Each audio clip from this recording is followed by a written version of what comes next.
আমরা ইন্টারনেটে আজকের দিনের তাপমাত্রা দেখতে গিয়ে সবসময় লক্ষ্য করি যে পরিবেশের তাপমাত্রা আর আমাদের শরীরের অনুভব করা তাপমাত্রা আলাদা হয়ে থাকে। যেমন পরিবেশের তাপমাত্রা যদি 40 ডিগ্রি সেলসিয়াস হয়, তাহলে অনুভব করা তাপমাত্রা 43 থেকে 44 ডিগ্রি সেলসিয়াস হবে, এমনকি এর বেশিও হতে পারে। মোটামুটি 3 থেকে 4 ডিগ্রি বেশি তাপ অনুভব হয় আমাদের শরীরে। কিন্তু কেন এমনটা হয়? পরিবেশের যা তাপ, সেই তাপই তো আমাদের অনুভব হওয়ার কথা।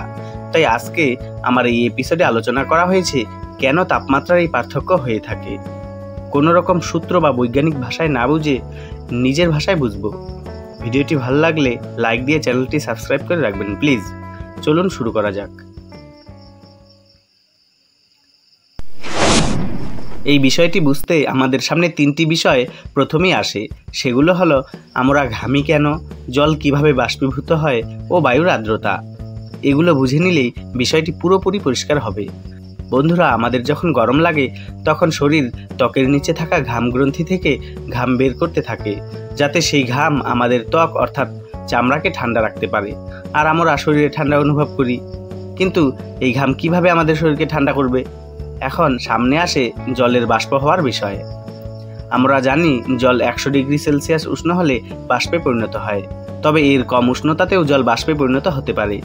যেমন আপনি কাপড় ধুয়ে রৌদ্রে শুকোতে দিলে সেই কাপড়ের জল বাষ্প হয়ে উড়ে যায় আর কাপড় শুকিয়ে যায়। এই বিষয়কে বলে লিনতাপ। জল কোনো বস্তু থেকে অল্প পরিমাণে তাপ শোষণ করে নিজে বাষ্প হয়ে উড়ে যায় আর সেই বস্তুটিকে ঠান্ডা রাখে। তার কারণ জল সেই বস্তু থেকে তাপ চুরি করে নিজে বাষ্প হয়েছে।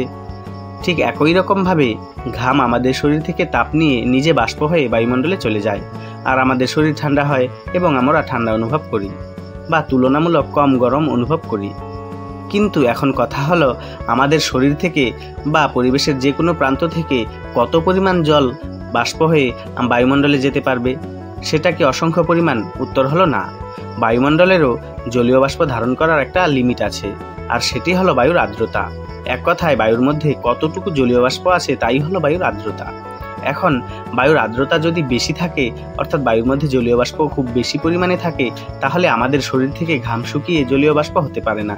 তার কারণ বায়ুতে জলীয় বাষ্প এমনিতেই অনেক আছে, তাই আর জলীয় বাষ্প বায়ু নিতে পারছে না, অথবা নিলেও খুব কম পরিমাণে নিচ্ছে। তাই এর ফলস্বরূপ আমাদের শরীরের ঘাম আমাদের শরীরেই থেকে যায়, অর্থাৎ ঘাম বাষ্প হয়ে বায়ুমণ্ডলে আর যেতে পারছে না, আর তাতে আমরা আরও বেশি করে গরম অনুভব করছি। যেহেতু ঘাম ঝরিয়েও আমাদের শরীর ঠান্ডা হতে পারলো না, তাই তখন পরিবেশের তাপমাত্রা থেকে আমাদের শরীরের তাপমাত্রা বেশি অনুভব হয়।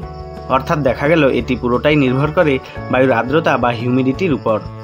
তাই এখন থেকে ইন্টারনেটে তাপমাত্রা দেখার সময় বায়ুর আর্দ্রতার পরিমাণ দেখে নেবেন, তাহলে বুঝবেন কেন অনুভব করা তাপমাত্রা বেশি হয়।